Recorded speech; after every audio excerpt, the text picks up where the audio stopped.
Besides the strides in technological advancements, the game industry has come a long way with licensed games. Well, for the most part.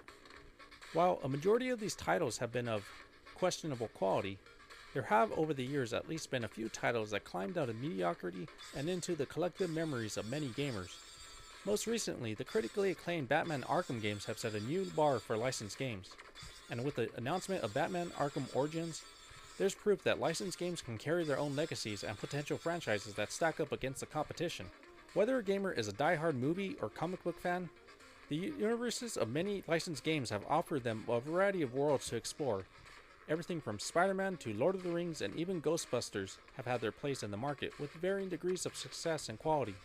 While there are still many licensed games on the market that exploit and promote the multimedia universes they are portraying, I think back on where I started as a gamer in the early 90s. Other gamers buried themselves in the many fantastic franchises Nintendo had to offer, but I was exploring anything the Sega Genesis had to offer, whether the games were exclusives or multi-platform. Original intellectual properties like Sonic the Hedgehog, Double Dragon, Streets of Rage, and Earthworm Jim kept my interest every chance I had to rent them at the local video store. I was not a comic book fan as a kid, but when I saw a game like X-Men, Spider-Man, or RoboCop, I could not resist wrapping my hands around the Genesis controller and fighting the bad guys as a superhero or armored cyborg. Hell, even Michael Jackson had a game that I happily played. I think the reason me, and many other gamers like me, played those types of licensed games was not just for the love of superheroes, cartoons, and movies. There just seemed to be a dearth of original IPs at the time, and if there were otherwise good IPs on the Genesis that I didn't play, then it's likely that kids like me were more interested in the exploits of Batman and Spider-Man, regardless of whether the games were good. And sometimes that's just all it takes to introduce kids to playing video games as a hobby. All 5 to 10-year-old kids like me during the Sega Genesis and Super NES era knew was we wanted to keep playing and have fun.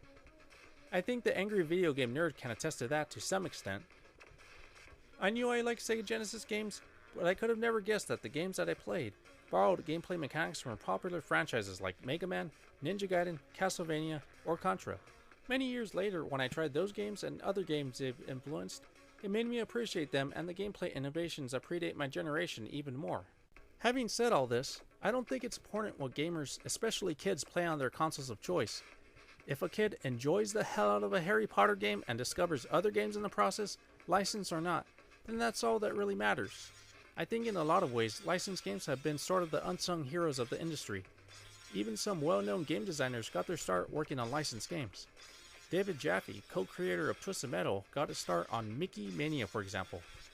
And while I won't argue that the terrible licensed games created from the rush development and cash grab company practices have saturated the market and embarrassed the industry over the years, at least their existence can provide an entry for future game designers and potential child gamers curious about what games have to offer. I don't just owe my ongoing game hobby to great games like Sonic the Hedgehog 2, Shinobi 3, and especially my dad who took me and my brothers to the local video store regularly. I also owe it to X-Men and, of course, Batman. And here's hoping that Batman Arkham Origins carries on a legacy of more good licensed games that gamers can be proud to play. Thanks for watching.